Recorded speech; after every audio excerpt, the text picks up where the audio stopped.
The snow fell light that evening, drifting across the small frontier town as if the heavens themselves were reluctant to let the day end. Folks gathered at the chapel with lanterns in hand, their boots crunching on the frozen ground, eager to witness the union that had been whispered about for months. It was supposed to be the kind of wedding that settled feuds, strengthened families, and gave neighbors reason to believe in happy endings. The groom stood tall at the front, a man carved by hardship and long winters, his broad shoulders wrapped in a coat that had seen too many storms. His hat shadowed his eyes, but even so, no one could mistake the way he kept glancing toward the door, waiting for her. His bride, she was the prettiest girl in 3 counties, or so the townsfolk said. With hair like spun gold and a smile that could melt the frost off a morning window, she had been promised to him since spring, and her family made sure everyone knew it was an honor to wed a man so respected, so steadfast. But as the minutes ticked by, whispers turned to uneasy murmurs. The minister cleared his throat more than once, trying to mask the silence that stretched heavy as the night outside. Finally, one of the younger boys burst through the doors, cheeks red from the cold, blurting words that struck like gunfire. She was gone. No note, no explanation, just the sound of hooves disappearing down the road, carrying her into the darkness. Gasps filled the room, and all eyes turned to the groom. Some expected rage, others despair, but he gave them nothing. He stood there like a stone, jaw tight, hands clenched at his sides. Only those who knew him best saw the storm brewing beneath that stillness. A man's pride could take many blows, but not this. Not before God and the whole town. Her family was in shambles. The mother clutching her chest, the father pacing as though he might collapse under the weight of shame. Then came the younger sister, quiet as a shadow, standing just behind the pews, with wide eyes fixed on the groom. She had always been the forgotten one, the softer echo of her sister's beauty, more comfortable in the kitchen or with a book than in the center of attention. No one noticed her trembling hands or the way she looked at him. As if torn between fear and something she dared not name, the air in that chapel was thick with judgment. Neighbors whispering about scandal and disgrace. The family would be ruined, folks said. A runaway bride was a mark that would stain their name for years to come. And in that moment, with the whole town watching, the groom made a choice no one saw coming. He did not storm out or ride after the one who left. He turned toward the younger sister. His voice was steady, but his eyes burned when he spoke. He asked her nothing, explained nothing, just declared that the wedding would not be wasted. If one sister had fled, the other would take her place. Gasps rippled through the crowd again, harsher this time, but no one dared challenge him. The younger sister froze, her breath caught somewhere between protest and surrender. Her mother's hand pressed against her back, urging her forward, perhaps desperate to salvage the family's honor. The minister stammered, uncertain, but the groom's glare silenced him. And so the vows were spoken, though her lips trembled as she repeated them, her voice barely rising above the crackle of the lanterns. By the time the ring slid onto her finger, the snow outside had thickened. Shrouding the town in a quiet no one dared break, the people filed out quickly afterward, their faces pale, their whispers sharp as knives. Some pitied her, others judged him, but all agreed it was a wedding they would never forget. Behind closed doors that night, candles flickered low in the cabin where a husband and wife now sat across from one another. The fire popped, but neither spoke.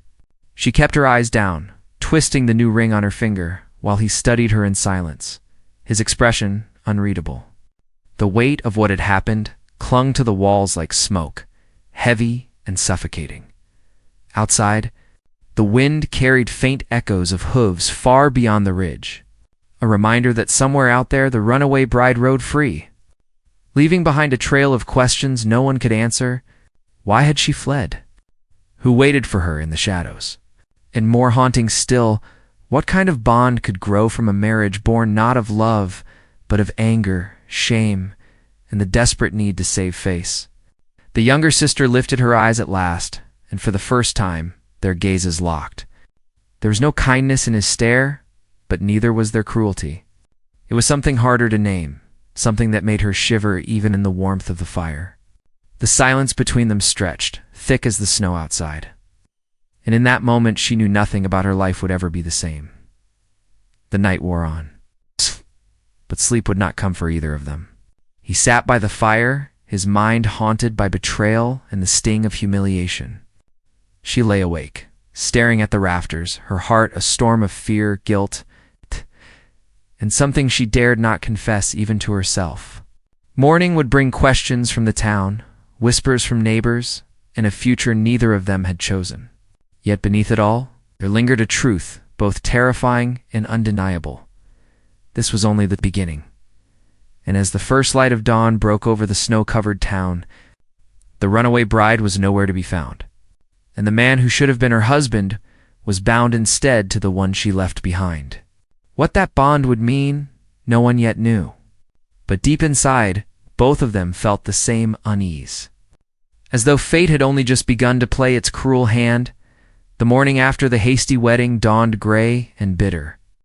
The kind of cold that clung to a man's bones no matter how many logs he threw into the fire. The snow had slowed, but the streets of the town still wore a thick white blanket, muffling sound and movement. Smoke rose from chimneys as folks stirred in their homes, but no one forgot what had happened the night before. Behind curtains and shutters, whispers traveled faster than the wind, carrying judgment, pity, and curiosity. Inside the cabin, the younger sister sat at the edge of the narrow bed, her hands folded tightly in her lap.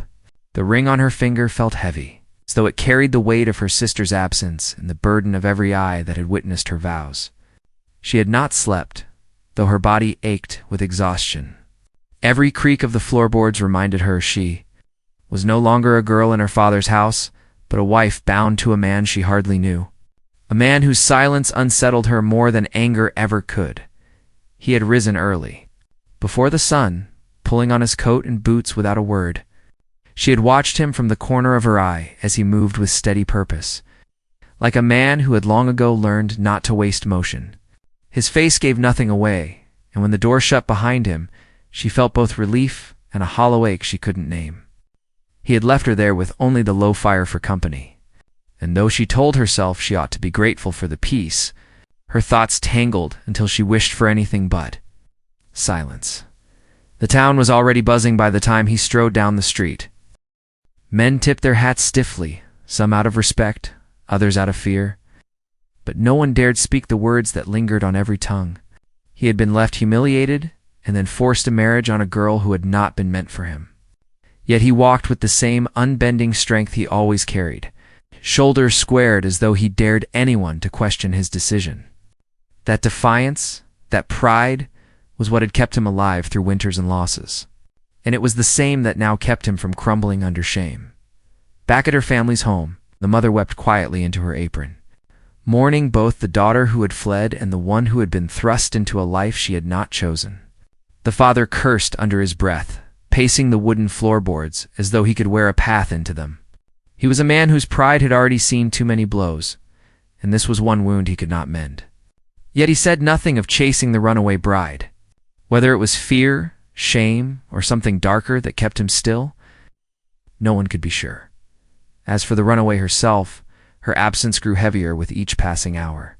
Some said she had ridden toward the next town, where a man with slick words and restless eyes had been seen more than once in her company. Others swore she had gone deeper into the wilderness, following some dream of freedom that only she could understand. No one truly knew, and that mystery gnawed at the edges of every conversation. What had driven her to abandon her wedding night? Love, fear, or something darker that no one dared speak aloud? The younger sister found no comfort in the uncertainty. Each time she thought of her sister, her heart ached with betrayal and worry. Yet beneath that, a quiet voice whispered that perhaps this was the fate meant for her all along. She hated that voice. She pushed it down, burying it beneath duty and the cold reality of her new life. Still, when she sat by the fire, she found herself wondering what he thought of her. If he saw her as nothing more than a replacement, or if in time, he might look at her and truly see her. When he returned that evening, the room seemed smaller with his presence. He carried the scent of cold air and smoke, his coat dusted with snow, She rose quickly, unsure whether to greet him, to speak, or to remain silent. He set his hat on the table, his movements slow and deliberate, and finally looked at her. His gaze was sharp, but not unkind, and when he spoke, his voice was low, carrying the weight of a man used to being obeyed. "You'll need to learn this place," he said, nodding toward the cabin. "It's yours now, as much as mine. Food, firewood, the animals outside. It won't be easy." She nodded, her hands twisting in her lap again. "I'll do what I can." For a moment, the silence pressed between them once more. Then, almost unexpectedly, he added, "You didn't ask for this, but it's done. Folks will watch us, and they'll judge.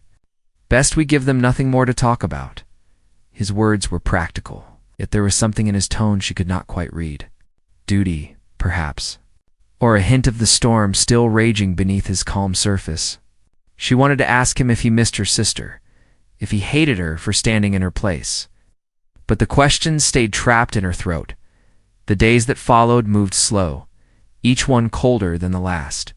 She busied herself with chores, fetching water from the well, mending clothes, and learning the rhythm of the cabin.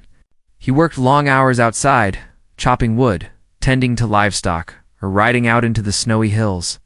They spoke little, yet the silence between them began to take on new shapes. At times it felt heavy and suffocating, but at others it carried a strange comfort, as though words might shatter something fragile neither of them wanted to lose. Still, the shadow of the runaway bride lingered. The town whispered of her daily, speculating on where she had gone and what she might do next.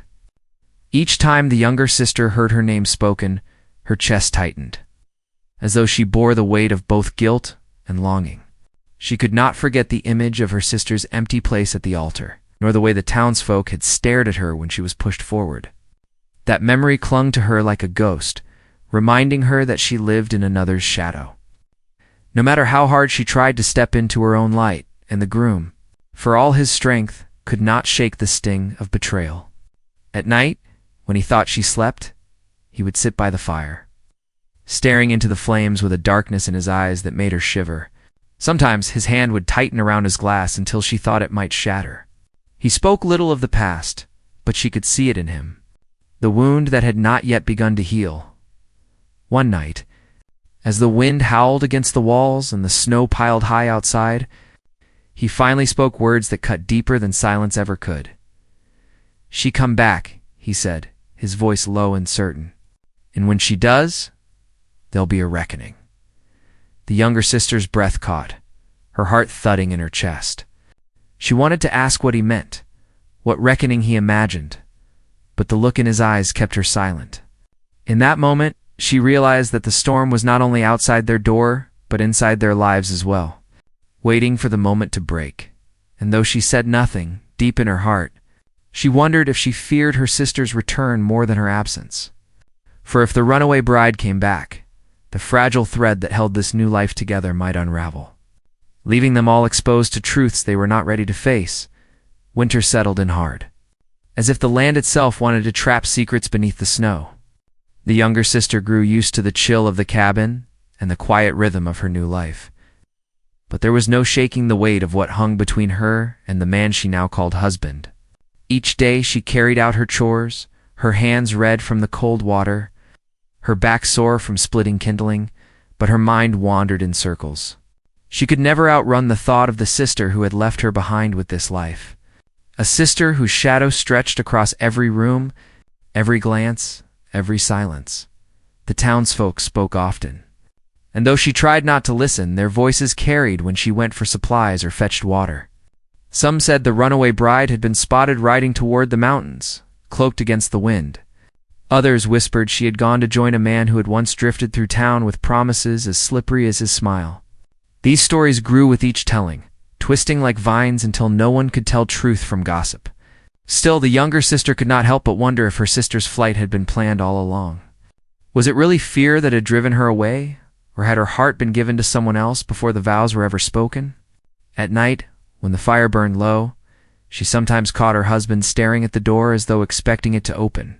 His eyes carried the kind of watchfulness a man keeps for an enemy, not for a ghost. He did not speak of his bride who had fled, but his silence was louder than any confession. Once she tried to ask him what he thought had become of her, but the sharpness of his reply ended the conversation before it began. "Gone is gone," he said, and his voice was so final that she knew not to press further. Yet gone did not mean forgotten. The tension inside the cabin seemed to grow thicker with each passing day, and though he treated her with a certain fairness, she could not help but feel that she was a placeholder, a woman bound by duty rather than chosen out of desire. Sometimes she wondered if he even saw her for herself at all, but the younger sister was not, the only one burdened by questions. In town, men gathered at the saloon, their talk hushed over mugs of whiskey. Some worried that the runaway bride had disgraced not only her family but the whole community, casting suspicion on everyone who had trusted her. Others feared that she might return with trouble at her heels. The frontier was not a forgiving place. Those who vanished often came back with secrets heavy enough to drag others down. Among these murmurs, another subplot began to stir. A rancher who lived on the far edge of town claimed he had seen horse tracks leading north. Deeper into the hills where outlaws sometimes made camp, his words planted seeds of unease. If the bride had run to someone dangerous, her return could bring more than scandal, it could bring bloodshed. The sheriff, a tired man with too many burdens of his own, dismissed the talk at first. But even he began to keep his eyes sharper on the roads leading in and out of town. Back at the cabin, the younger sister felt the tension tightening its hold. Though her husband spoke little, she noticed changes in him. He stayed out longer, riding further than usual. His jaw set in a way that told her he carried more than wood or water back with him. One evening, as she mended a shirt by the fire, she found a slip of folded paper tucked inside his coat. Her hands trembled as she pulled it free, though she knew it was wrong to pry. It was not a letter, but a scrap with a name written on it, a name she did not recognize. She folded it back quickly, guilt burning her cheeks, but the unease remained. Her own heart was not free of conflict either. The more time she spent near him, the more she found herself caught between fear and a strange pull she could not name. He was a hard man, scarred by loss and shaped by pride. But there were moments, small and fleeting, when she saw a softer side. The way he brushed snow from his shoulders before stepping inside, or the careful way he placed wood on the fire so it burned steady through the night. These little glimpses unsettled her more than his anger, for they made her wonder what might lie buried beneath the armor he wore so tightly as winter dragged on. The tension in town mirrored the tension in their home. Supplies ran thin, tempers grew short, and every whisper about the missing bride spread like wildfire. Some began to look at the younger sister differently, not just as a victim of circumstance, but as someone who might have known more than she admitted. Why had she stepped forward so quickly at the wedding? Why had she not protested louder when he claimed her as his wife? Questions like these swirled through the air, feeding suspicion where there had once been sympathy. The weight of those questions pressed on her until she felt trapped, not only by her marriage, but by the watchful eyes of the whole town. She began to avoid the market, sending him instead, though she knew his presence did little to quiet the rumors. Still, she could not bear the stares, the pitying glances, or the sharp whispers that fell silent the moment she passed by. Meanwhile, the land itself seemed to conspire against them. One night, a blizzard swept through, fierce enough to shake the cabin walls. The younger sister lay awake, listening to the wind claw at the roof, when she heard something else, a faint knock, soft but distinct, at the door. Her heart leaped into her throat. She sat up, holding her breath, but when she glanced toward the fire, she saw him already awake, already reaching for his gun. They both froze, listening. The knock did not come again, but the wind carried a sound like hooves retreating into the storm. He moved to the window, peering out into the darkness, but the snow was too thick to see anything. For a long time, neither of them spoke. When he finally turned back, his face was unreadable, but the way he kept his gun within reach told her he did not believe it had been her imagination. The days after that felt different. He grew more guarded, more restless, and she found herself watching the door as though expecting it to open at any moment.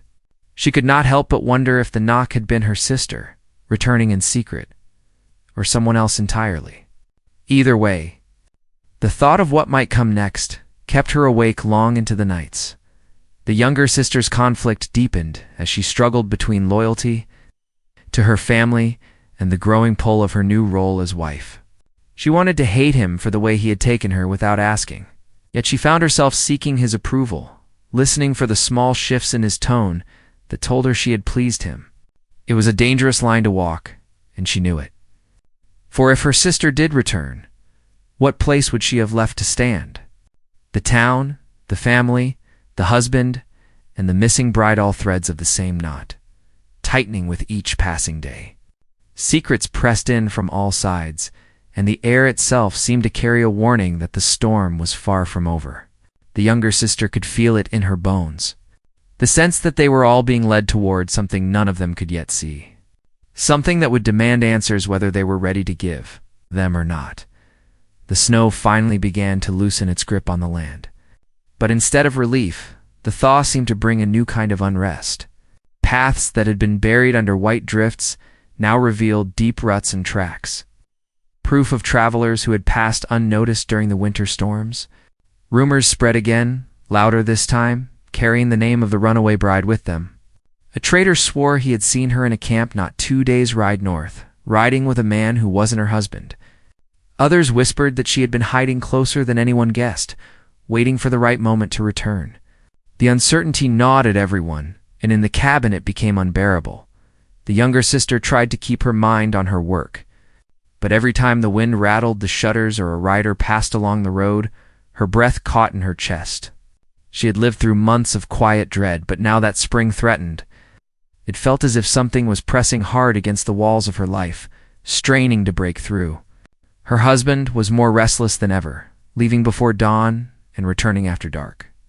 His face grim, his silence deeper than the river. Sometimes she thought she smelled smoke on his coat, as though he had been near a fire that wasn't their own. At night, when the fire burned low and shadows crept along the walls, he would sit with his jaw set tight, staring into the flames.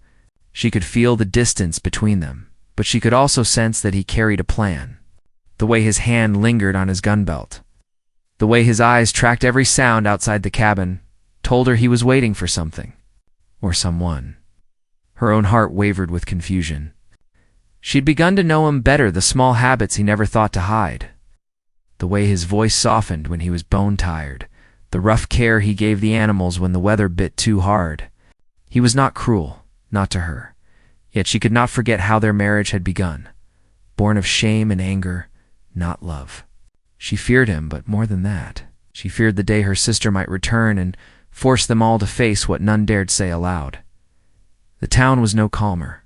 Every corner of the saloon echoed with speculation. The sheriff kept a closer watch on the roads, though he admitted to more than one man that he didn't want to be the one caught in the middle if the runaway bride came back. Some feared scandal, others feared blood. The family kept their doors shut tight, avoiding the stares of neighbors.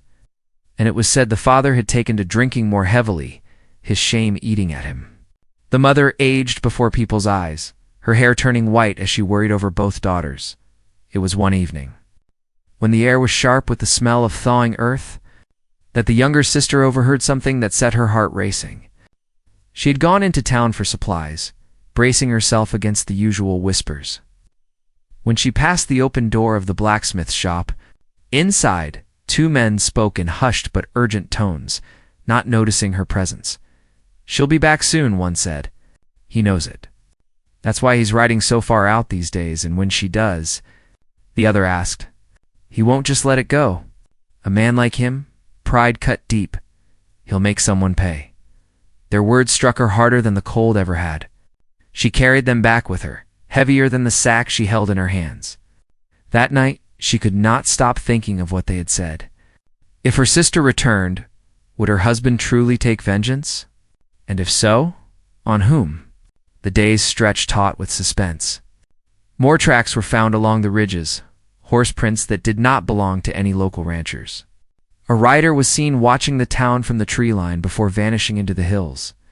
The whispers grew sharper, and though no one said it plain, everyone felt that something was coming.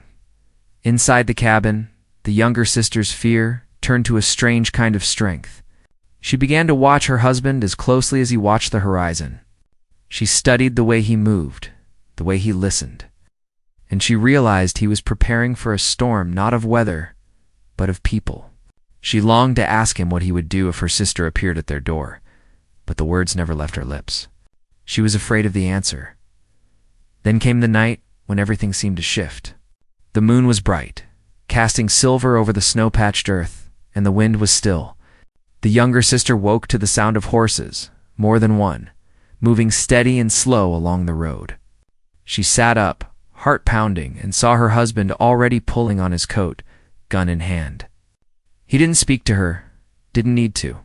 His eyes told her all she needed to know. She crept to the window, her breath fogging the glass. In the distance, she saw figures, cloaked riders moving like shadows under the moonlight. Her stomach twisted as one of them lifted her head, and she caught a glimpse of hair that gleamed pale even in the dark. Her sister. The sight made her knees weak, and she pressed a hand to the wall to steady herself. She wanted to call out, to fling open the door and run to her, but the look on her husband's face stopped her cold. He had the expression of a man who had been waiting for this moment, a man ready to act. The riders paused at the edge of the trees, their shapes still and watchful. The silence stretched until the night itself seemed to hold its breath. She felt her own breath trapped in her chest, the ring on her finger cutting into her skin as she clenched her hand tight. Her sister was here. The man she had ridden with was here, and her husband was ready to confront them both. The air grew thick, heavy with everything unsaid. The younger sister's heart raced, torn between loyalty, fear, and something deeper she could not untangle. She could sense that the moment before them would change everything. The family's honor, the town's whispers, the bond between sisters, and the pride of the man who stood with a gun in his hand, all of it was about to collide. The riders moved closer, hooves crunching slow over the thawing ground. The younger sister felt the walls of the cabin close in around her. She could not tell if she wanted her sister to step through the door or vanish forever into the night. She could only feel the storm building, pressing harder, waiting to break. And in that moment, with the world balanced on the edge of a blade, the younger sister realized something terrifying.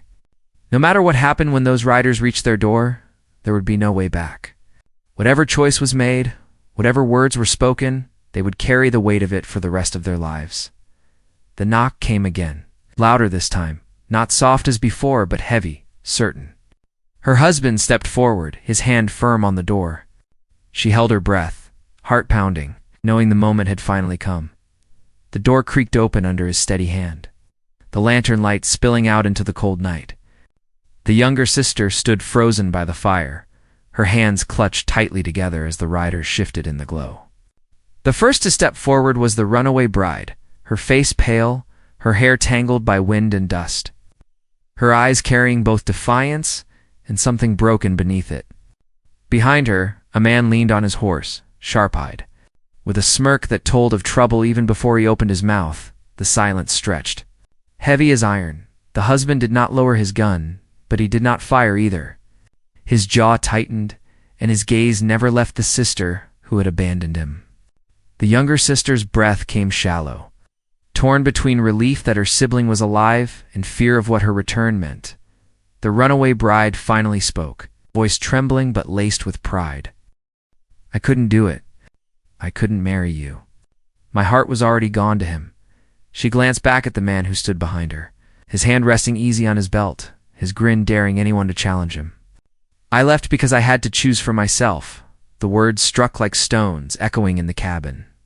The husband's grip on his gun did not falter, but his silence carried more weight than any outburst. The younger sister's throat tightened as she watched the man she had been forced to marry stare at the woman who had humiliated him before the whole town. For a moment, she thought blood would spill then and there, but instead, he lowered the gun slowly and stepped aside. "You made your choice," he said, his voice rough but steady. "Then live with it. Don't come back here expecting forgiveness or a welcome." The runaway bride flinched at the words, and though she tried to stand tall, the mask of defiance cracked at the edges. The man beside her pulled her closer, smirking as if victory was his. But even he shifted uneasily under the weight of the husband's stare. Without another word, they turned, the sound of their horses fading into the night until only silence remained. Inside, the younger sister's heart ached. She wanted to run after her sibling, to hold her hand and beg her to stay, but her feet would not move. Her sister had chosen her path, and there was no undoing it. The ache of betrayal and the sting of love lost would linger, but the truth stood clear. The runaway bride had left not because of fear alone, but because her heart had already been given away. The husband closed the door, the latch clicking firmly into place. He stood still for a long moment, then set his gun on the table. The fire crackled in the silence, and the younger sister felt tears sting her eyes, though she did not let them fall. He turned at last, his gaze meeting hers, and for the first time since their wedding, his eyes softened, just enough for her to see past the anger. "You didn't ask for any of this," he said quietly, "but you've borne it better than most would." She swallowed hard, her voice breaking as she replied, "I only tried to do what was right." His shoulders eased, just a fraction, and though no smile touched his lips, the sharpness in his face gentled. He poured water into a tin cup, handed it to her, and sat down by the fire. She joined him, her hands trembling as she took the cup, and in that small, quiet act, something shifted. It was not love, not yet, but it was a start of recognition that they were no longer strangers bound by shame, but to people who had endured something no one else could truly understand. In the days that followed, word spread quickly. The runaway bride had left for good, riding with the man she had chosen. And though tongues wagged and stories grew wild, the scandal began to fade. The family mourned her loss, though they learned to keep their grief behind closed doors. The father walked with his head lower, the mother with her eyes shadowed, but they clung to the daughter who remained. Knowing she had saved them from deeper disgrace, the younger sister. Now a wife in truth carried herself differently. She learned the rhythm of her home, the weight of responsibility, and slowly the town's stares softened. Some pitied her, some respected her, but over time the whispers died down. Her husband, though still a man of few words, began to let her in. He showed her how to ride further, how to mend fences, how to read the signs of the land. He did not speak of the bride who had fled, nor of the hurt that lingered. But in the silence between them grew a trust that steadied like roots beneath the soil. Still, in the quiet moments, the younger sister thought of her sibling. She wondered if she was happy, if she regretted the choice she had made, or if she even thought of the home she had left behind. The questions lingered like shadows, but she learned to live with them. Some stories never find neat endings, and some wounds never fully heal, but life pushes forward all the same. Spring gave way to summer, and with it came new work, new challenges, and small joys that stitched the days together. The younger sister found herself humming as she worked, her hands sure where they had once trembled. She began to see her husband not just as the man who had chosen her in anger, but as the man who stood beside her in labor and hardship, the man who never let the weight of silence break her spirit. Their bond was built slowly, piece by piece, until it became something stronger than either of them had expected. The runaway bride story became a caution in town, spoken of less with outrage and more with weary acceptance. Folks said she had followed her heart, though some wondered if her heart would lead her to ruin. The younger sister knew she might never see her again, but she carried her in memory not with bitterness, but with the quiet understanding that every soul must walk its own path, no matter the cost. In the end, the cabin became more than a shelter from storms. It became a home filled with the soft murmur of daily life, the steady rhythm of two people learning to share their burdens. The pain of betrayal did not vanish, but it no longer ruled them. What had begun in shame and anger grew into something else, something earned through endurance and quiet strength. Looking back, the younger sister understood the truth she had not seen on that fateful wedding night. Life does not always give the choices we long for, but it does give chances to rise above them. Her story was not the one she had dreamed of as a girl, but it was hers. and she lived it with a heart that had grown braver than she ever thought it could be. The Runaway. Bride had written her own tale, one of passion and rebellion. But the sister who stayed behind discovered a different kind of courage, the kind found in facing hardship, in standing firm when the world judged, and in finding hope where none seemed possible. Both paths held sorrow, both carried risk, but only time would tell which held the greater reward. And so the story closed, not with grand declarations, but with quiet resilience. A cabin lit by firelight, a woman who had once been overlooked now standing strong, and a man once consumed by pride, learning to share his silence with another soul. The town moved on, the seasons turned, the scandal that once seemed so sharp dulled into memory. But for those who lived it, the lessons endured. That honor can be lost and found again. That love can grow where least expected. And that even the deepest betrayal can give way to a new beginning. The younger sister, once a shadow in her sibling's light, now walked her own path, steady and sure, her story no longer borrowed, but her own.